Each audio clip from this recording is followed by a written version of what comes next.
नमस्कार, आपण पाहताय मराठी 24 तास सुपर फास्ट न्यूज। बातमी आपल्या हक्काची। अनुसूचित जातीच्या तरुणावर जातीय द्वेषातून अमानुष अत्याचार झाल्याचा दावा। मानवी हक्क अभियानाने पोलीस अधीक्षक आणि जिल्हाधिकाऱ्यांकडे कठोर कारवाईची मागणी। आंदोलनाचा इशारा।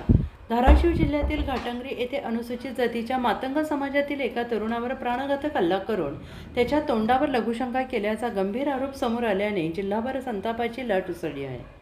या घटनेचा निषेध करत मानवी हक्क अभियान संघटनेने संबंधित आरोपींवर कठोर कारवाई करण्याची मागणी केलेली असून न्याय न मिळाल्यास तीव्र जनआंदोलन छेडण्याचा इशारा प्रशासनाला दिलेला आहे।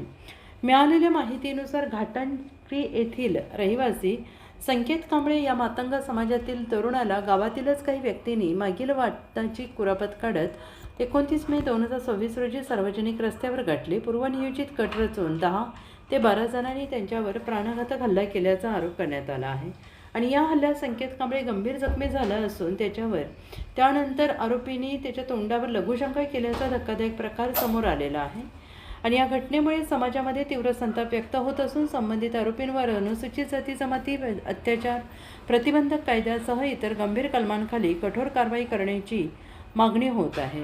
मानवी हक्क अभियानाच्या जिल्हा कार्यकारिणीने या घटनेचा तीव्र निषेध नोंदवत पोलीस अधीक्षक तसेच अनुसूचित जाती जमाती अन्याय अत्याचार निवारण समितीचे अध्यक्ष असलेल्या जिल्हाधिकाऱ्यांना निवेदन सादर केले।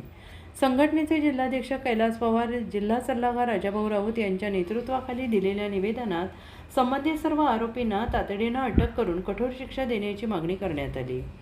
तसेच पीडित तरुण आणि त्याच्या कुटुंबियांना कायदेशीर संरक्षण, सुरक्षा आणि शासनाकडून आवश्यक मदत उपलब्ध करून देण्याची मागणी करण्यात आली।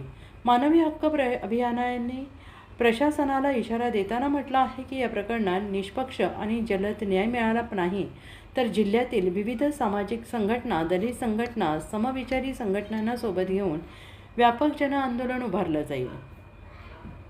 या निवेदनावर जिल्हाध्यक्ष कैलास पवार, श्रीकांत वाघे, खलीद पटेल, मोहन ताटे, अरुण माने, राजाभाऊ राऊत आणि सुग्रीव कांबळे यांच्यासह अन्य पदाधिकाऱ्यांच्या स्वाक्षऱ्या आहेत। दरम्यान या गंभीर प्रकरणाची सखोल चौकशी करून दोषींवर कठोर कारवाई करण्याची मागणी सर्व स्तरातून नवनवीन घडामोडी पाहण्यासाठी आजच आमच्या मराठी 24 तास सुपरफास्ट न्यूज या चॅनलला सबस्क्राइब करा।